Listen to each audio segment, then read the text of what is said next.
What's up with it, y'all? Polo Sports Talking ENT here again with another one. Make sure you hit the like, hit the sub, comment, notifications so that you're getting all of my videos.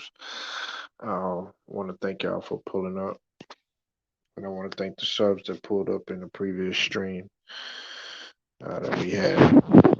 Uh, been quite busy today, so I haven't been giving y'all as much content, but nevertheless, I'm still gonna stay on the grind with y'all for today with a few more pieces of content.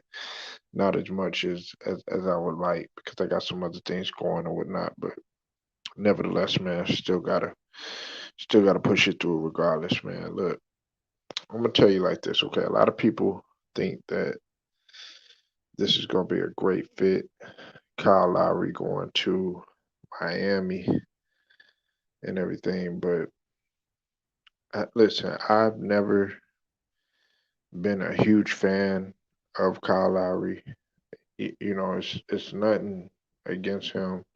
I mean, one thing I respect the hell out of his game, but I just don't think that he's a good fit for Miami. Okay, now I know that uh, they're talking potentially anywhere from 25 to 30 million for Lowry for 3 years with Miami, but I'm just saying he's 30, 35, 36 years old now. The one thing that stands out about him is the fact that he shot 43.6 from the field. His field goal percentage that wasn't great, but he shot 39.6 from 3-point range. Okay, he did average 17.2 points and 7.3 assists, but that was on a losing squad, and I think that being that Fred Van Fleet they're looking to move, towards the future in terms of Fred Van Fleet. Now, this is the reason why I don't feel like he would fit that well with Miami. Okay, had nothing to do with his talent or anything like that. Miami was beat up last year, pretty much. Okay, uh, they did have. I like Kendrick Nunn. In my opinion, Kendrick Nunn was was very valuable to that team. He played for he played as great as he could, given that uh, Butler wasn't 100%, and they didn't have Victor Oladipo. You know, they still had their shooters like Duncan Robinson and Tyler Hero. So if you're Miami, you're bringing in a guard. You already have elder statesmen on the squad in Andre Iguodala Haslam, who's not playing, and then you had Trevor Ariza. You don't need to add any more like veteran presence on the squad, okay? And plus, I don't think that that's really going to carry them over the hump. Bringing a guy like Kyle Lowry, who's very vocal, who doesn't mind. He's kind of like Jimmy Butler to a degree. They're both like alpha leaders, if you will. That's not to say that when when he was with when Kawhi was with Toronto, that's not to say that Toronto. I mean, sorry about that. I can't talk y'all. Kawhi Leonard. That's not to say that he wasn't the best player, but the leader on that floor was Kyle Lowry. I give Kyle Lowry that he's a good vocal leader, but with Miami, I think that Kendrick Nunn it's something to look forward to, and they're like, oh yeah, he's gonna be a great fit and all this other stuff, but the way that I see it possibly working is if he's there to be like a mentor, for Kendrick Nunn, you know, um, because he is a champion. You can't take that away from him.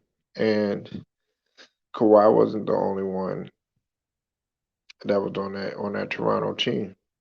There were other guys that chipped in and did their part. Now I know some people they're gonna still bring up the fact that okay, well if it wasn't for the injuries and all that other stuff, Golden State would have won it and won, but they still won a title. Okay. So they can never take that away. And if you go back in history in times, there have been plenty of teams who were shorthanded, who weren't 100%, that lost in the finals. And that's not the first thing that they're bringing up. That's not the first thing that they're bringing up. So I don't know about Kyle Lowry being there. Now, they'll have a lot of veterans if they bring up, but this is the thing though. Andre Iguodala is supposed to be trying to make it a second go round in Golden State. He's interested in possibly going back to Golden State from what I hear. Uh, I think a good fit for Kyle Lowry, and y'all gonna laugh when I say this, would be a place like the Spurs. I think him playing like in a Spurs type of system because um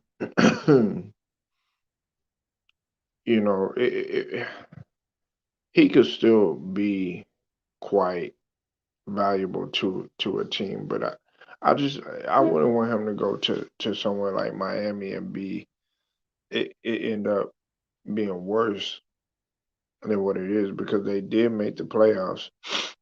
Now were they at a top seed? No, but I just don't think that Kyle Lowry is the piece to get them over the hump. And a lot of people are, running their mouth. They're saying that they got there because of, sheer luck, being that they made it to the bubble and everything. And then when all the chips were together and everything, they didn't get it done. But I don't believe that. I still think that Miami, they were just having some health issues. Bam Adebayo he made some some changes to his game.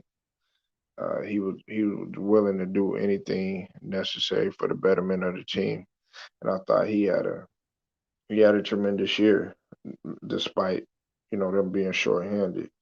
And you can't forget about the consistent shooting of Duncan Robinson as well as Tyler Hero.